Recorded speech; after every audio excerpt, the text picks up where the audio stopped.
Suryavanshi was a very special part of my journey, क्योंकि मुझे तो स्क्रिप्ट बहुत अच्छी लगी थी और मेरा रोल भी मुझे बहुत अच्छा लगा था, जो अपने हस्बैंड के लिए उसके पास से और सारे भूत से लड़ती again to get him back. And उस फिल्म के दौरान क्लाइमैक्स में तो मुझे बहुत लगी है, because climax and pre climax में वो अमृता सिंह अटैक करती है इन हर पूर्ण जन्म का रूप, एंड सब तोड़ा ताड़ी सेट गिर रहे हैं सिर पे, भूत मुझे धक्के मार रहे हैं, तो मुझे चोटें भी बहुत लगी उसके दौरान। मैं रोज़ कुछ ज़ख्मी हालत में घर आती थी, कभी यहाँ लगी कभी यहाँ लगी कभी यहाँ लगी, लगती रहती थी मुझे, क्योंकि गिर रही हूँ, घसीट रहे हैं।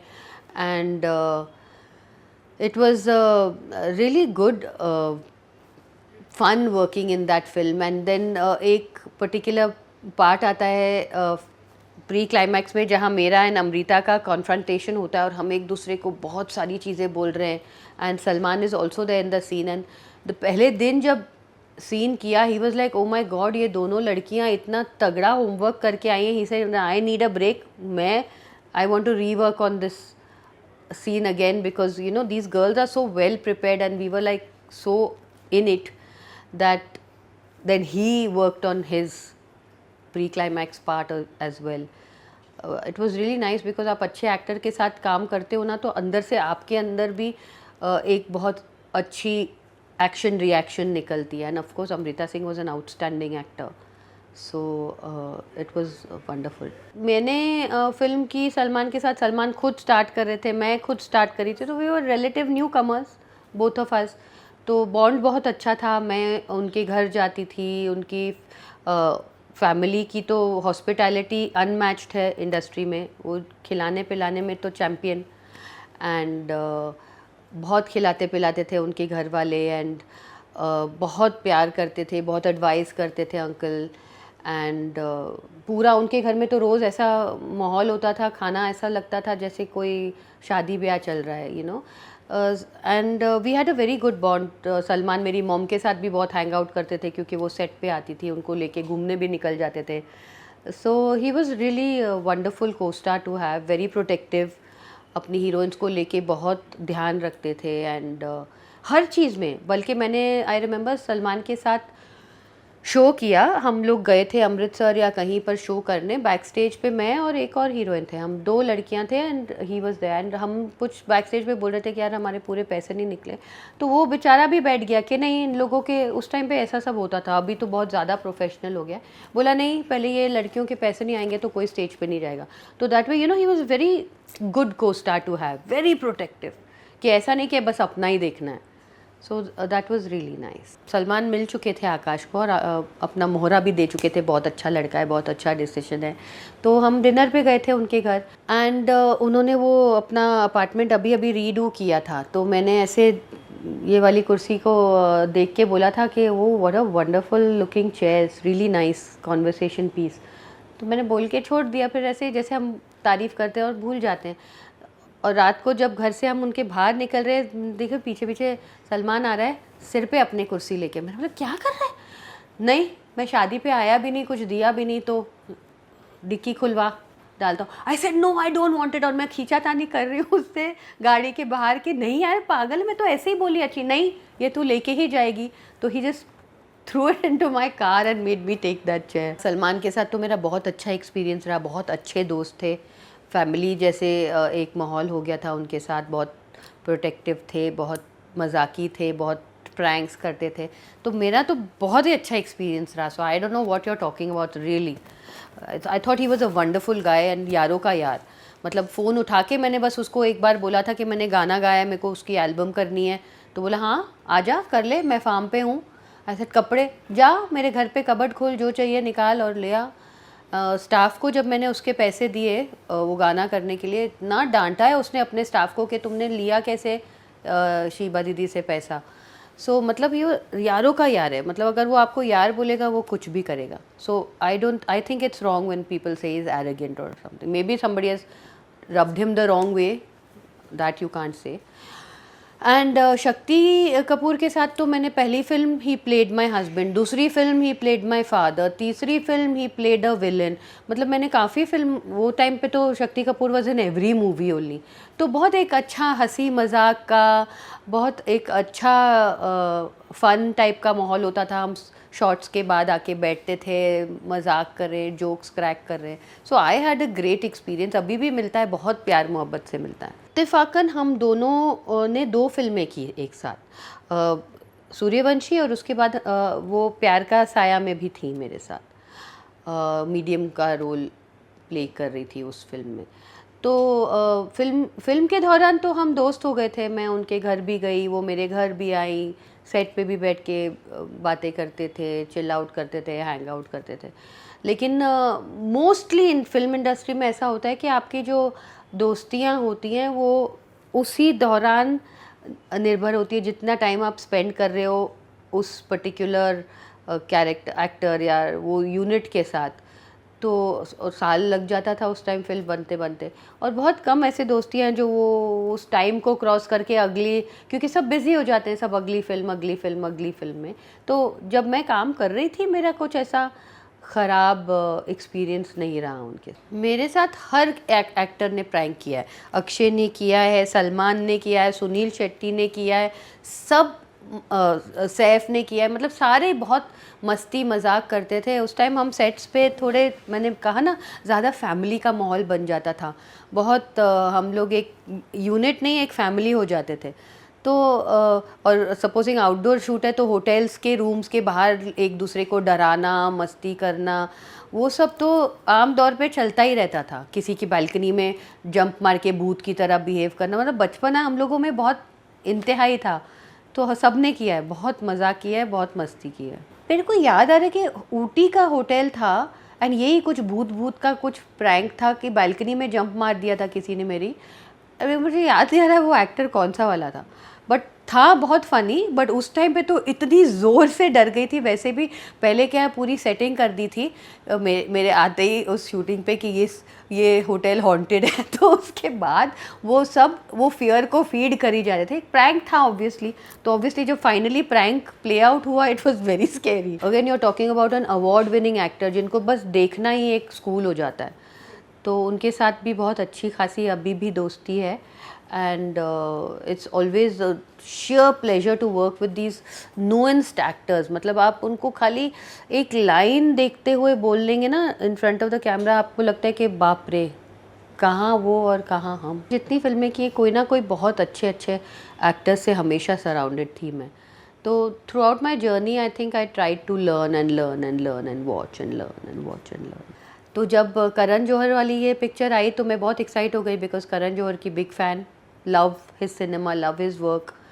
एंड इवन दो पार्ट छोटा सा था, बड़ा क्यूट सा फनी सा था, तो मैं बहुत खुश हुई एंड उस प्रोडक्शन में काम करने के लिए। उनके साथ काम करते करते ही जिगरा भी मिल गई।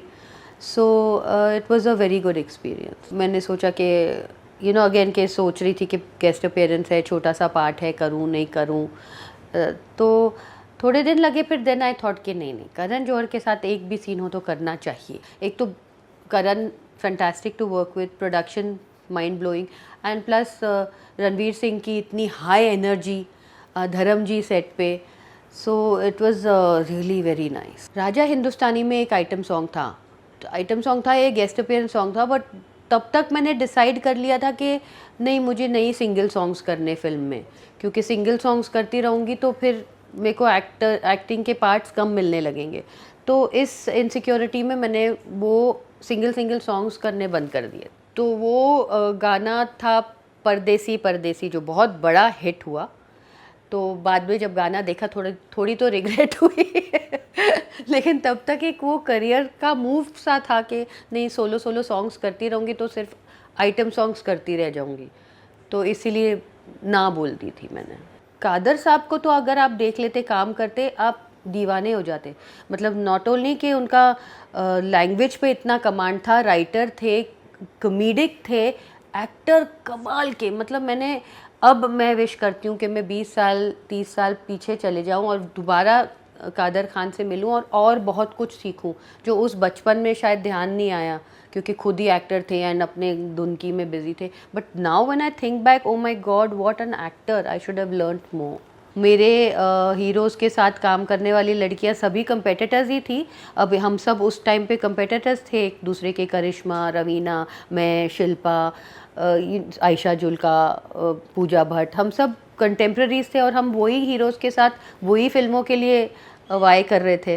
तो सारे कंपेटिटर्स होते थे. तो I was very excited because social burning issue पे ये फिल्म बन रही थी. एक बहुत सोशली रेलिवेंट टॉपिक था and I also felt very deeply about it, about women being tortured for dowry, and I was super happy to be part of such a socially relevant first film. You know, जब मैंने film start की तो already मुहूर्त पे पहले film में थी डिम्पल जी थी, कबीर बेदी, शक्ति कपूर, दत्त साहब खुद, एंड मतलब सारे बहुत सीनियर डीना पाठक जी जो मेरी ग्रैंड मदर प्ले कर रही थी, एकदम सीनियर फैंटास्टिक. बिंदु जी थी एंड बहुत अच्छी कास्ट थी. मैंने शूट स्टार्ट भी किया था एंड शूट स्टार्ट होने के बाद कुछ डिम्पल जी की डेट की इशू हो गई दत्त साहब के साथ एंड फिर फिल्म थोड़े दिन के लिए रुक गई and then cut to Dutt sahab ने फ़ोन किया कि गाने की शूटिंग करनी है छल्ले पड़े बालों में. मैंने कहा छल्ले पड़े बालों में, वो तो हमने शूट कर लिया, वापस क्यों शूट करेंगे. He saying because heroine replace हो गई है. कट टू मैं सेट पे पहुंचती हूँ और कौन आती हैं, रेखा जी जो बचपन से मैं आइडलाइज करती थी. जब दुबई में अगर मैं किसी एक्टर को पसंद करती थी और जिसके पोस्टर मेरे रूम में लगे थे वो रेखा जी थी.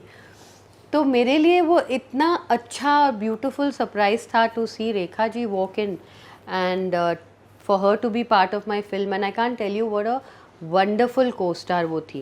मतलब वो मेकअप करती थी तो मुझे बिठा लेती थी कि देखो एंड बहुत प्यार करती थी. उनकी वो डॉगी अपना लेके आती थी सेट पे, सिर्फ मेरी गोद पे दे देती थी कि ये इसको लेके बैठ. एंड इनफैक्ट वो फिल्म के दौरान मेरा एक पेट गुजर गया. रात को फर्स्ट विजिटर मेरे घर पे रेखा जी थी बिकॉज वो एम्पैथाइज करती हैं पेट लवर्स के साथ, ऑब्वियसली खुद पेट लवर है. So she was really a wonderful को star to have. Touchwood I was very lucky क्योंकि उस टाइम के सब बेस्ट लोगों के साथ मैंने काम किया एंड ये आग कब बुझेगी करने के दौरान ही मुझे मेरी तमिल फिल्म मिल गई थी रजनी सर के साथ, अदिस्या पिरवी.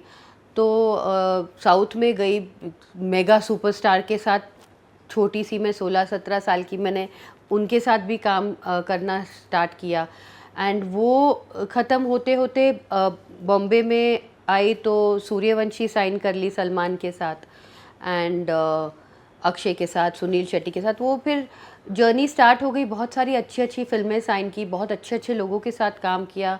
सारे ये 90s के जो एक्टर्स थे सारे अपकमिंग थे, हम सब साथ में ही हमारे करियर की शुरुआत कर रहे थे. तो जितने भी हैं सबके साथ बहुत अच्छा एक्सपीरियंस रहा. अच्छी फिल्में की मैंने. मेरा कैरेक्टर प्यार का साया में बहुत ज़्यादा एंजॉय किया, जो अपने एक डेड हस्बैंड से इतना प्यार करती है कि उसका गोश्त देखने लगती है. मुझे अभी भी बहुत मन है कि मैं एक तगड़े पुलिस ऑफिसर का रोल प्ले करूं क्योंकि उसमें मार धाड़ और वो एक पावर, वो मैं अपने आप को सी करती हूँ उस पार्ट में. I really enjoyed that. I like doing action. बहुत अच्छा लगा था. आई स्टिल फील कि I looked fantastic as a police officer and मुझे तब भी, मतलब I was always very fitness crazy, तब भी मुझे सब फाइटिंग एक्शन किक्स वगैरह करने में बहुत मज़ा आता था. So I really enjoyed doing that. मुझे मेरी पहली फिल्म का कैरेक्टर बहुत पसंद था, पूजा, कि वो इतनी घरेलू सिंपल सिंगल फादर के से पली बड़ी लड़की कैसे इतनी स्ट्रॉन्ग होके स्टैंड अप करती है, वॉइस करती है अपने ख्याल क्लाइमैक्स में against bad husband and in laws, और वो अपनी स्ट्रेंथ अंदर से कैसे लेके थप्पड़ मार देती है अपने हस्बैंड को.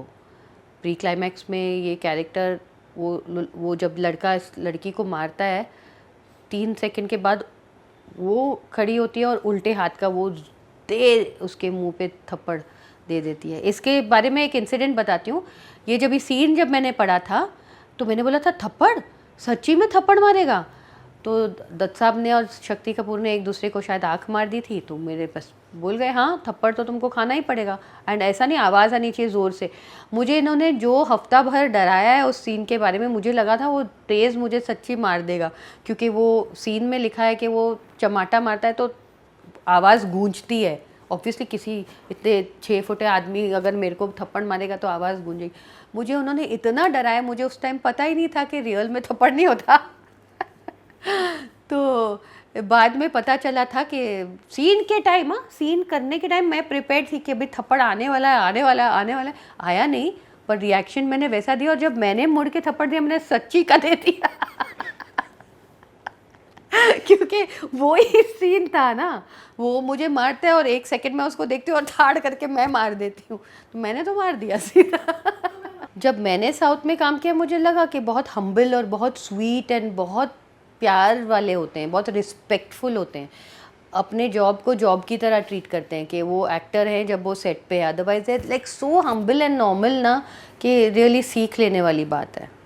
हमारी इंडस्ट्री के एक्टर का कुछ अलग ही स्टाइल एंड स्वैग होता है जो ऑफ स्क्रीन भी रहता है बरकरार, बट वो साउथ वाले बहुत बहुत बहुत डाउन टू अर्थ होता है। साउथ की industry they seem to push the envelope, उनकी सोच और ख्याल वहाँ जाते हैं जहाँ इंसान के जाते ही नहीं है।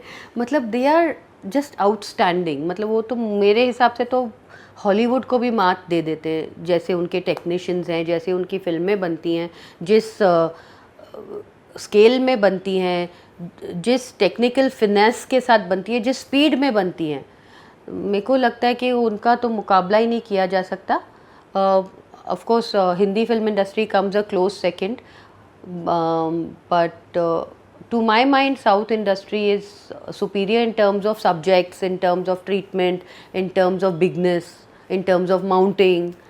बहुत फ़र्क है। आम आदमी आज कॉन्स्टेंटली अपने फ़ोन पे देख रहा है। आई थिंक पब्लिसिटी अब होर्डिंग्स वगैरह टीवी वगैरह पे बंद ही हो गई है, बिकॉज सबकी पब्लिसिटी अपने हाथ में है।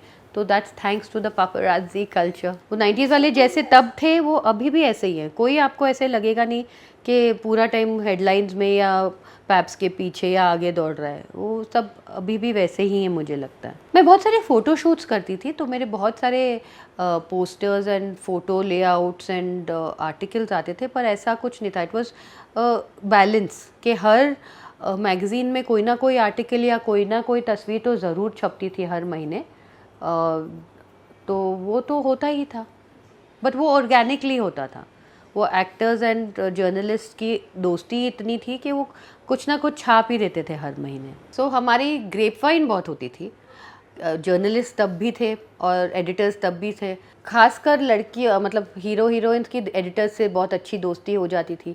तो जो एक महीने में जो इशू निकलने वाला है उसमें क्या क्या निकलने वाला है हमको खबर पड़ ही जाती थी कि इसकी ये खबर आई, उसकी ये खबर आई। ये तो मतलब गॉसिप एंड ग्रेपवाइन में हम सारी खबरें तो हमको मिल ही जाती थी। हमारी नेटवर्किंग आई थिंक ये सोशल मीडिया से ज़्यादा तेज़ थी।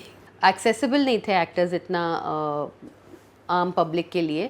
जैसे आज तो आप सोशल मीडिया खोलो आपको अब भी पता चल जाएगा कि नाश्ते में क्या खाया, एक्सरसाइज में क्या किया, फेस पे क्या लगाया।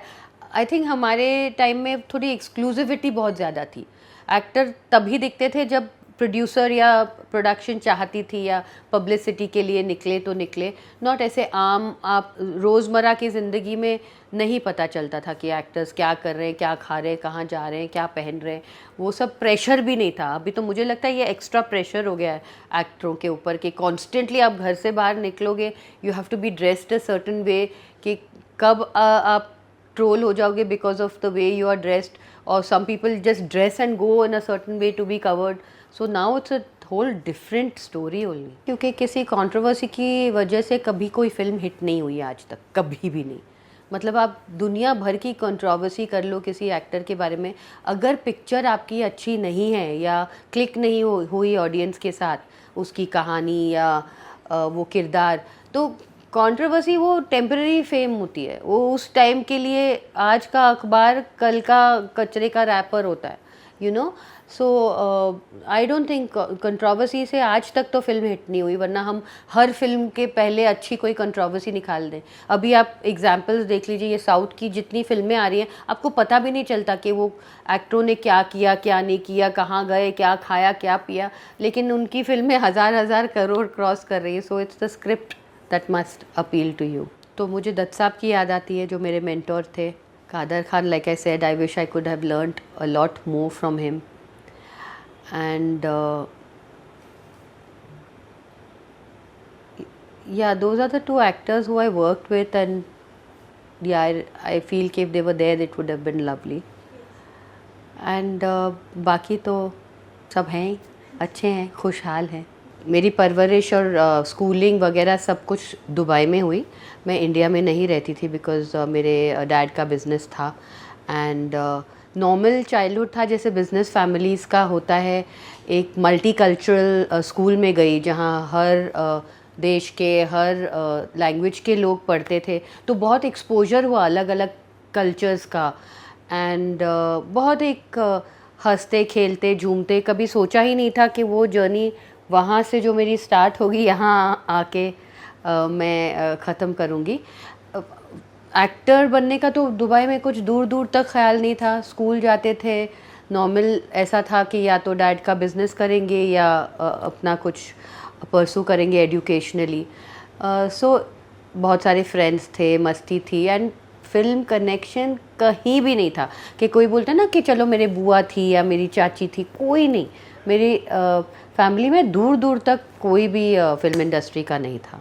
सो ये जर्नी जहाँ से स्टार्ट हुई और जहाँ पर ले आके मुझे पहुँचाई वाज वेरी डिफरेंट. मैं बहुत अच्छी स्टूडेंट थी, बहुत तेज़ अभी भी हूँ. मतलब यानी मैं डायलॉग भी अभी पढ़ती हूँ तो एक बार कोई मुझे सुना दे तो मुझे याद हो जाता है.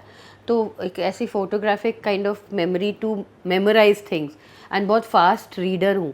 हाँ, रिटेंशन कम है. मतलब आज आप मुझे कुछ पूछ रही हो, शाम तक मुझे वो याद नहीं रहेगा, पर इमीडिएटली मैं तोते की तरह उसको बोल दूँगी. तो एग्ज़ाम में इसलिए हमेशा टॉप किया मैंने, क्योंकि जैसे पढ़ लिया सब याद हो गया, जाके एग्ज़ाम दे दिया. बट जैसे एग्ज़ाम से बाहर निकले कुछ याद नहीं. मतलब उसके बाद जैसे सब फ्रेंड्स बाहर खड़े होके डिस्कस करते थे, ये आंसर का जवाब वो, मैं बोलती थी मुझे कुछ नहीं पता, बस दे दिया. अब काफ़ी टॉम बॉय टाइप की लड़की थी, तो गेम्स बहुत खेलती थी मैं. जैसे अभी मैं सॉकर नहीं, shit what's the name for it, we used to call it rounders. तो ये अलग अलग गेम्स होती थी वहाँ पर. एंड स्क्वॉश वहाँ पर खेलते थे हम स्कूल में. तो एक बार ऐसा हुआ कि मेरी स्क्वॉश कोर्ट की बुकिंग थी. बच्चों की बुकिंग होती थी, ऑब्वियसली लिमिटेड थे और हम लोग अपने ब्रेक्स में खेलते थे. एंड मेरी बुकिंग में कोई और हायर ग्रेड के बच्चे घुस गए. एंड दे सेड हम नहीं निकलेंगे, तुम निकाल के दिखाओ. तो मैं अपना रैकेट लेके जो बंदे के पीछे भागी हूँ, उसने एक्सपेक्ट नहीं किया. तो मैं काफ़ी गुंडी टाइप की थी एंड किसी से निडर, क्योंकि डैड ने ऐसा बनाया था कि डरो नहीं, as long as you are doing the right thing no need to get scared. Just लेकिन आके सच बोलना हमेशा घर पे कि क्या किया क्या नहीं किया, ताकि अगर हमें डिफेंड करना पड़े हमें एटलीस्ट सच्चाई पता होनी चाहिए. So that's a rule I always followed. जो भी किया आके अपने पेरेंट्स को बेधड़क बेझिझक बोल दिया. एंड मैंने कोशिश की कि उसके बाद जब मेरी शादी हुई और बच्चे हुए तो मैं भी अपने बच्चों के साथ वही बॉन्डिंग एंड वही क्लोजनेस रखूं कि पेरेंट्स एंड किड्स में सीक्रेट्स नहीं होने चाहिए. इत्तेफाक था हाँ, तो मैं 13-14 साल की उम्र में मैंने मॉडलिंग स्टार्ट कर दी थी. दुबई में बहुत फैब्रिक की दुकानें हैं, तो वो क्या करते हैं कि हर अपने सलवार कमीज साड़ियों की मॉडलिंग करा के that's how they would sell. तो मैं वीकेंड्स पे, हमारी वहाँ पर छुट्टी का दिन फ्राइडे होता था, जैसे यहाँ संडे होता है, हमारा वीकेंड थर्सडे फ्राइडे होता था. तो थर्सडे फ्राइडे मैं खूब सारी साड़ियाँ सूट पहन के मॉडलिंग करती थी एंड मेरे बहुत सारे पैसे बटोरती थी. बट आप ये सोचेंगे कि मैंने आज तक अपना पैसा अपने पास नहीं रखा. मैं अपने जो भी कमाती थी जाके अपने मम्मी के हाथ में दे देती थी कि जो बनाना है जो करना है, और फिर उसके बाद मुझे कुछ चाहिए तो मैं उनसे मांगती थी कि ये दे दो वो दे दो. सो वो आदत बचपन से मेरी रही. तो मॉडलिंग का एक वो था कि कॉन्फिडेंस था कैमरे के सामने, इतनी सारी वीकेंड में मैं 100 साड़ियाँ चेंज कर रही हूँ, तो एक कॉन्फिडेंस आ जाता कैमरा फेस करने का कि यहाँ टर्न वहाँ टर्न। इनिशियली तो जब मैंने स्टार्ट की थी मॉडलिंग तो मम्मा मेरा मेकअप करती थी, मम्मा मुझे साड़ी पहनाती थी। फिर करते करते करते आदत हो गई तो सब खुद सीख लिया मैंने। अब मेरी मम्मा बल्कि मुझे बोलती है कि मैंने सिखाया, अब तुम मुझे सिखा रही हो। सो वहाँ से जर्नी स्टार्ट हुई। और तब मैं पढ़ रही थी, पढ़ाई में अच्छी थी। मैंने अप्लाई कर लिया था कॉलेज के लिए अब्रॉड, इंग्लैंड में। मैंने सोचा था मैं जाके लॉ पढ़ूंगी। तो मैं मेरी नानी के घर आई थी बॉम्बे छुट्टियों पे, just before going to college. And मेरी तस्वीर दत्त साहब ने देख ली कहीं, and via through and through मुझ तक मैसेज पहुंचाया गया कि दत्त साहब मिलना चाहते हैं। अब मुझे क्या पता कौन मिलना चाहते, क्यों मिलना चाहते। एनी विच वे कोई जान पहचान वाले थे तो ले गए मुझे उनके पास। तो उन्होंने बोला कि नहीं, मैंने तुम्हारी फ़ोटो देखी और मेरे पास एक स्क्रिप्ट बड़े सालों से पड़ी है, बिकॉज लास्ट उन्होंने बनाई थी दर्द का रिश्ता। उसके बाद काफ़ी अरसे तक उन्होंने फ़िल्म नहीं बनाई बिकॉज वो अपने पॉलिटिकल करियर में भी मसरूफ़ हो गए। एंड प्लस ही सर एक स्क्रिप्ट थी कि जिसके लिए मुझे वो जो मेरी सेंट्रल कैरेक्टर पूजा है वो मुझे नहीं मिल रही थी, और मुझे वो तुम में नज़र आ रही। तो मैंने बोला okay that sounds very nice, but मुझे मेरे पेरेंट्स से पूछना पड़ेगा। सो मेरे पेरेंट्स को मैंने पूछा। मेरे डैड बहुत अगेंस्ट थे कि नहीं फिल्म लाइन में तो नहीं जाएंगे एंड ऑल दैट। तो दत्त साहब ने बोला नहीं, मैं तुम्हारे पेरेंट्स से बात करके कन्विंस करूँगा। And anyway to cut a long story short, उन्होंने बात की। दत्त साहब इतने जेंटलमैन एंड इतने अच्छे थे कि कोई उनको ना तो बोल ही नहीं सकता। एंड वहाँ से मेरी जर्नी स्टार्ट हुई। दत्त साहब ने पहली चीज़ जो की, मुझे ऑफिस में बुला के एक डिक्शन कोच रखा कि हिंदी बोलना सिखाऊंगा। ऐसे बट मुझे हिंदी बोलनी आती है, तो इसे वो जो एक्सेंट है ना ज़बान पे, क्योंकि बाहर से जो आते हैं वो एक्सेंट होता है, वो नहीं होना चाहिए। क्योंकि अगर तुम अपनी हिंदी फिल्म की जर्नी स्टार्ट करने जा रही हो तो ज़बान पे एकदम अच्छा वो होना चाहिए कंट्रोल। एंड लैंग्वेज पे आपको पूरा अपने गर्व होना चाहिए जो आप लैंग्वेज बोलने जा रहे हैं, और बोले साफ और अच्छी और शुद्ध तरीके से बोले, नॉट कि आप एक्सेंट में बात कर रहे हैं, प्राउड फील कर रहे हैं कि मैं हिंदी फिल्म इंडस्ट्री में आई लेकिन मुझे हिंदी नहीं आती। So that was one thing he worked on with me definitely. And then थोड़े बहुत जो वॉइस और डिक्शन कोचेस थे वो मेरे साथ वो सीन्स लेके बैठते थे जो हम करने जा रहे थे फिल्म में। So because non film background था तो exactly what is expected of an actor, I think everything Dutt sahab ने मुझे सिखाया। स्टोरी सेटिंग से लेके म्यूज़िक कैसे बनता है, म्यूज़िक की रिकॉर्डिंग कैसी होती है, फिल्म एडिट कैसे होती है। फिर जब मेरी शूटिंग नहीं भी होती थी, सीनियर एक्टर्स थे सारे फिल्म में, तो बोलते थे जब सीनियर एक्टर्स के सीन्स चल रहे हैं तो आपको आके देखना है कि वो कैसे काम करते हैं, तो सीखो। सो आई लिटरली जब मैं शूट कर रही हूँ या ना कर रही हूँ, मैं हमेशा सेट पे पाई जाती थी। तो जब हमारा मुहूर्त शॉट हुआ, मुहूर्त शॉट में दत्त साहब ने पूरी फिल्म इंडस्ट्री को बुलाया था, सारे बड़े बड़े प्रोड्यूसर्स, डायरेक्टर्स, एक्टर्स, टेक्नीशियंस। तो बहुत बड़े तरीके से मुहूर्त था उनके बंगले पे ही। एंड पूरी लंबी डायलॉग की शीट सिर्फ मेरी थी। मुहूर्त क्लैप मेरे फेस पे होने वाला था, मैं दुल्हन के लिबास में, और मुझे ये लंबा सा डायलॉग बोलना। अब हुआ ये कि सब रिहर्स किया हुआ था, सब रेडी थी, मैं सब डायलॉग रट्टा मार चुकी थी। लेकिन जैसे ही दत्त साहब ने बोला कैमरा रोल एक्शन, तकरीबन 5-10 सेकंड के लिए मैं ब्लैंक हो गई। जहाँ पर सामने इतने सारे लोग मैंने देखे, मैं इतना ज़ोर से डर गई, हाथ पैर ठंडे हो गए और मुझे सारा अंधेरा नज़र आने लगा। तो 10 सेकंड मैंने कुछ नहीं बोला। दत्त साहब भी डर गए, विंग्स में खड़े थे, एंड उनको लगा ये भूल गई। 10 सेकंड के बाद मैंने कुछ स्नैप आउट किया, और जो मैंने फिर डायलॉग बोला, मतलब स्टैंडिंग ओवेशन मिली। And that time Dutt sahab said to me कि अब मैं 100% यकीन के साथ कह सकता हूँ कि मैंने सही पूजा चुनी है मेरे पार्ट के लिए। उस कैरेक्टर का नाम पूजा था। एक्चुअली मुझे याद नहीं है, मतलब दत्त साहब ने दिए तो थे पैसे, अभी पता 5-10 हज़ार दिए होंगे, पता नहीं कितने दिया होगा, I have really no idea. Mummy को दे दिया, जो पहले बचपन से ही आदत थी, थ्रू आउट माई करियर यही मेरी आदत रही कि जो कमाया मम्मी के हाथ में दिया। तो मम्मी जो बनाए मेरे लिए बनाए, जो करना है करे, एफडी बनाए, घर बनाए, ज्वेलरी बनाए, वो मम्मी बनाएगी, मैं कुछ नहीं करूँगी। गाड़ी लेनी है वो मेरे पापा लेंगे, फ़ोन लेना है पापा लेंगे। सो लिटरली मैंने अपने पैसों से कभी कुछ नहीं किया, जो चाहिए अपने माँ बाप से मांगा। सो आई फील कि देखो मैं नॉन फिल्म बैकग्राउंड से आई, तो मैंने बहुत सारी चॉइसेस गलत भी की, क्योंकि एक गाइडिंग फोर्स नहीं थी मुझे लाइन के बारे में समझाने या कौन सी दिशा मुझे लेनी चाहिए वो समझाने। तो आई फील कि परहैप्स कि कोई ऐसे मेंटोर अगर होता मेरा जो थोड़ा और समझाता, तो शायद मैं थोड़ी बेटर फिल्में करती, शायद मैं थोड़ा और सोचती अपने काम के बारे में। एंड एक कमी रह गई, मुझे ऐसा लगता है कि ऐसे ही मैं आई नॉन फिल्म बैकग्राउंड से और मेरा होमवर्क नहीं किया हुआ था। सो आई फील कि या if you have somebody you know and who mentors you and who guides you, you can do better. I think एक साथ मैंने एक टाइम पे तो मैं 5-6 फिल्में साथ में कर रही थी, एंड मैं 3-3 शिफ्ट्स में काम करती थी। सुबह 7 से लेके 2 की शिफ्ट होती थी एक सेट पे, फिर 2 से लेके 10 बजे की शिफ्ट होती थी मेरी दूसरे सेट पे, फिर रात के 9 से लेके सुबह के 5 बजे तक मेरी तीसरी शिफ्ट होती थी। मैं लिटरली गाड़ी में सोती थी, उस टाइम वैन्स वगैरह होते नहीं थे, तो सेट पे यहाँ से वहाँ जाने में मैं गाड़ी में पीछे तकिया कंबल लेके सो जाती थी, और शॉट्स के बीच में भी गाड़ी में जाके भाग के मैं सेट सो जाती थी। एक्चुअली आई थिंक हम लोग सब 90s के एक्टर ना बड़े चिल्ड आउट थे, हम लोगों को ये सब शोशा नहीं था, हम मैनेज कर ही लेते थे। हमारी hairdressers and dress department हमारे लिए ऐसे पर्दे होल्ड कर लेते थे, एंड हम अगर आउटडोर शूट कर रहे किसी के प्रोडक्शन जाके किसी के घर में नॉक करके बोल देती थी कि हमारे एक्टर आके चेंज कर लेंगे।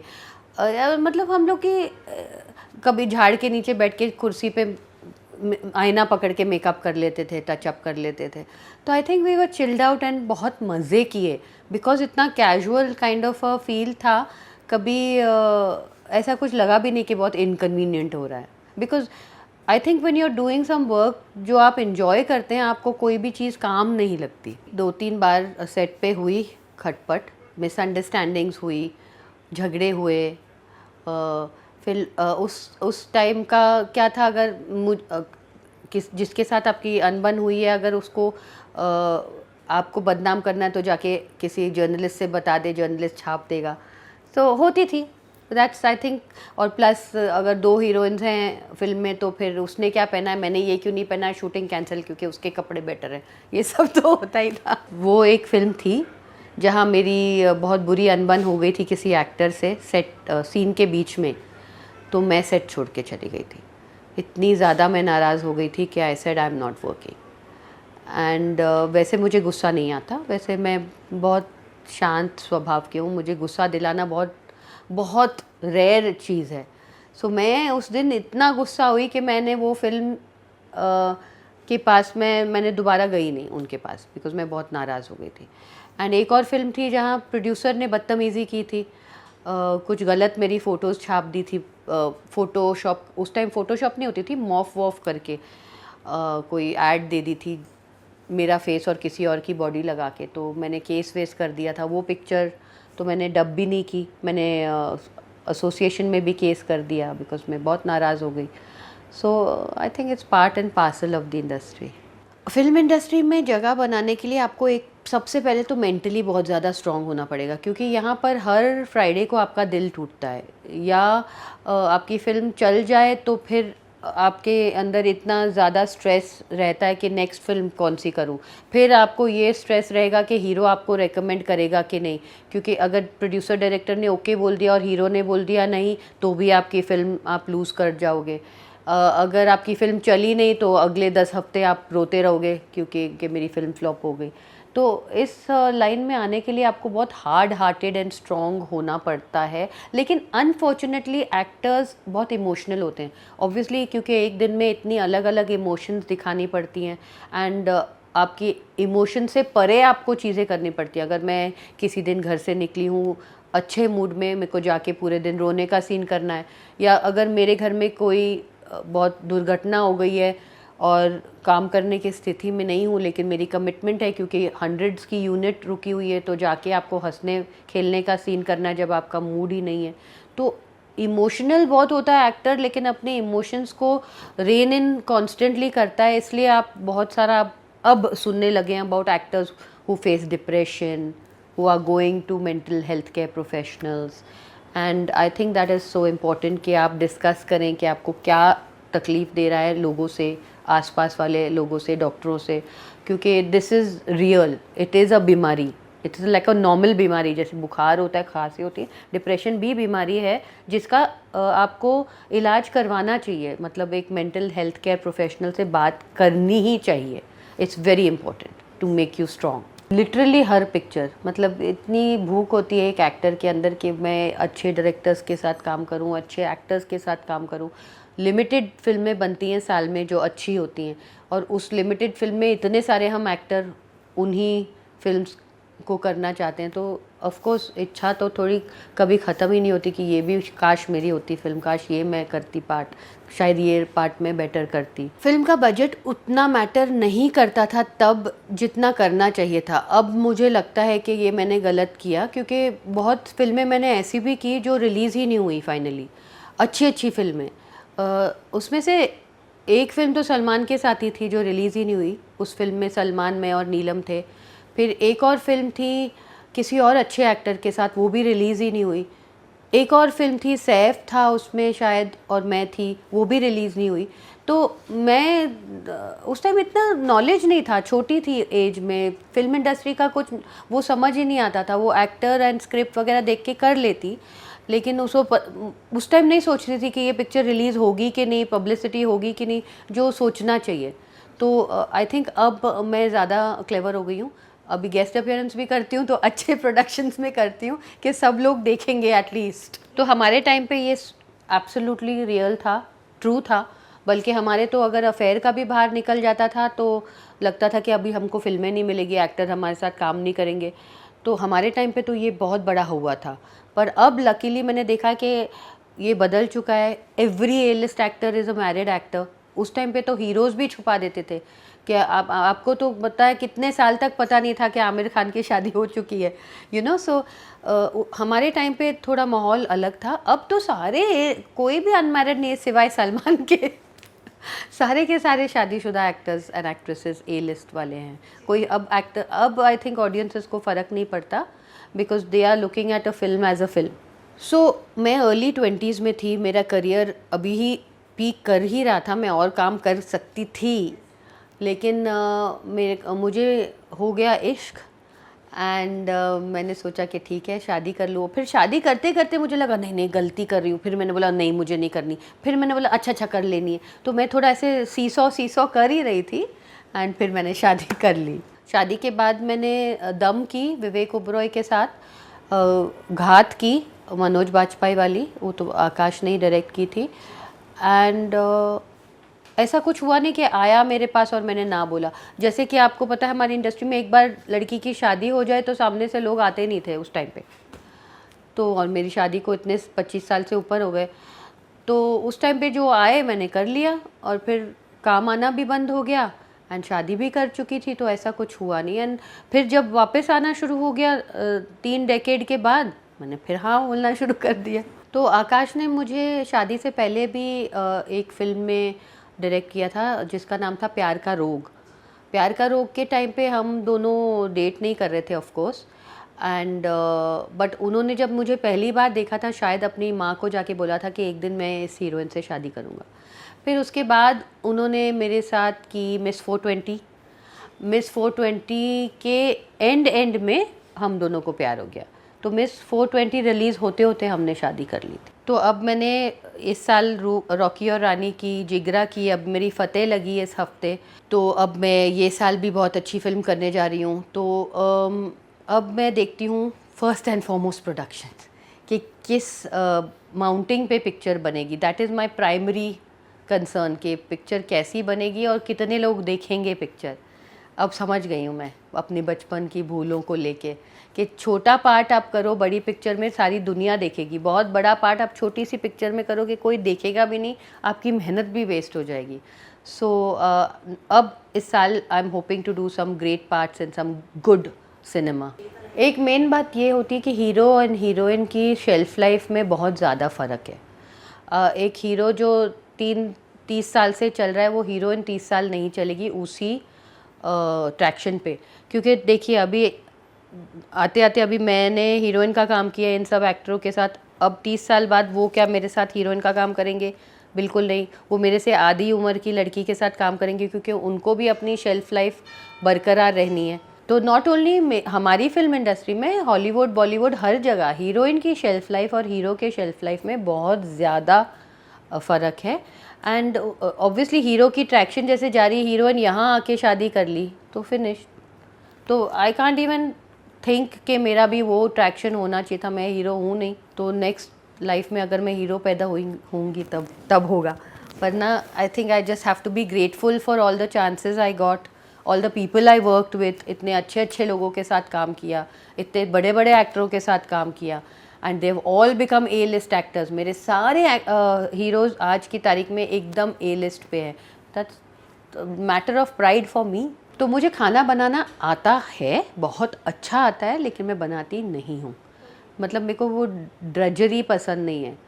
मैं एक अच्छा कुछ इंटरेस्टिंग डिश या डिज़र्ट बना लूँगी, बट नॉट रोज़मर्रा का खाना नहीं बनाऊँगी। एंड फिटनेस में ऑफ कोर्स मैं बचपन से ही रही हूँ। कोई ना कोई फिटनेस का फतूर मेरे अंदर घुस जाता है, फिर उसके पीछे मैं हाथ धो के पड़ जाती हूँ। कभी मैराथन भागूंगी, कभी साइकिलिंग पूरे बॉम्बे में यहाँ से लेके कफ परेड तक चले जाऊँगी, कभी हॉर्स राइडिंग का फतूर आ जाएगा मेरे अंदर, तो कभी किसी गेम का। तो यस, फिटनेस हमेशा मेरी लाइफ का बहुत अहम हिस्सा रही है। अब मैं योगा टीचर हूँ, मैं बहुत एडवांस्ड योगा करती हूँ एंड जिम्नास्टिक्स करती हूँ, किक बॉक्सिंग करती हूँ।